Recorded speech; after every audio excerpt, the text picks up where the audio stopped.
Tamika Nwalipenja. Tamika, thank you for joining me here on Talk Radio 1210. How are you? I'm doing very well, Rich. How are you? I'm doing well. You are a parent in Philadelphia in a failing public school, your child, and you had a message for the governor. And I think it's a perfect day for it, the day that the Supreme Court made their ruling. So what's the message you'd like to share? Well, the message I would like to share to our governor is the fact to make our children, to make our young learners a top priority. When we're looking at legislation, when we're, passing along bills, we have to make our children our top priority because our children, they are the future. They are the future generation that's going to run this world one day, that's going to be parents themselves, that's going to rule the land. And we want to make sure that all of our children have access to quality education and that they're being educated properly. And with programs like the Lifeline scholarship, that's the perfect program that gives children the opportunity and different options to be able to be educated. And it also gives parents the opportunity to have a choice, choices to where they would like to send their child. It may not always be the neighborhood public school, something that many families are always familiar with, but really think outside the box and look at the different options that are out there that are available to all of our families. And why is it so important? I mean, talk to me about your child in a failing public school in Philadelphia and what those challenges are, Tamika. A lot of those challenges for my husband and I was, one, it was just that engagement with other families.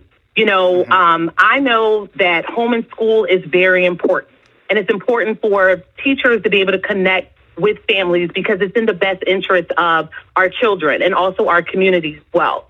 So it's very important for us to really, it was important for us to be in an environment where we felt that as though our voices were being heard, the voices of our children were being heard, and that our children were learning in a safe, loving environment. And to me, that's key, the environment that our children are in. When our kids are in school, they're away from us for about, 5 or 6 hours, maybe a little bit more. And we want to make sure that our kids are in an environment where it's very similar to how we raise our children.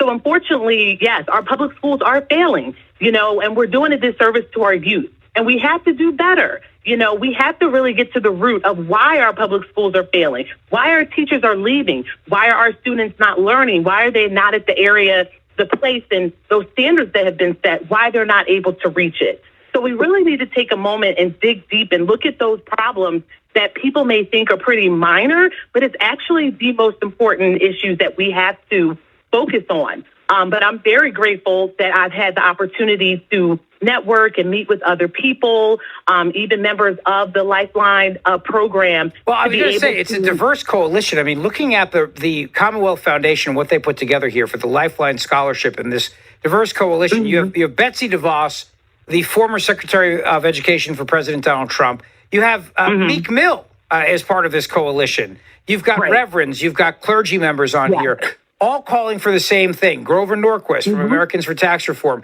calling for the same thing, which is Lifeline scholarships, which do not take money away from public schools. They save public schools money to give $5,000 and $10,000 scholarships for students who wish to leave their assigned public school, a failing public school. And it is a fraction of the actual cost to educate that kid in a public school, which is about $21,000 a year. Right. Well, it's fantastic.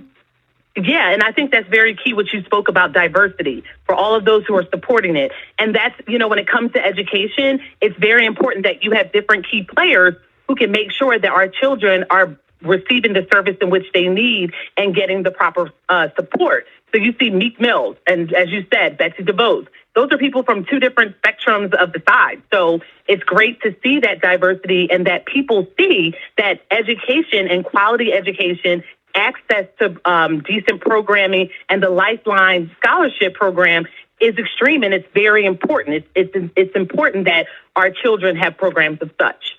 We got to support the Lifeline scholarship program. It's a bill in the state legislature, and Martina White, our dear friend, is behind it. It would help students trapped in Pennsylvania's lowest performing 15% of public schools, give them scholarships to attend a school of their choice. Tamika, I think this is exactly what is needed to turn this country around. For your family, no one should have to be in a failing school because they were born in a zip code.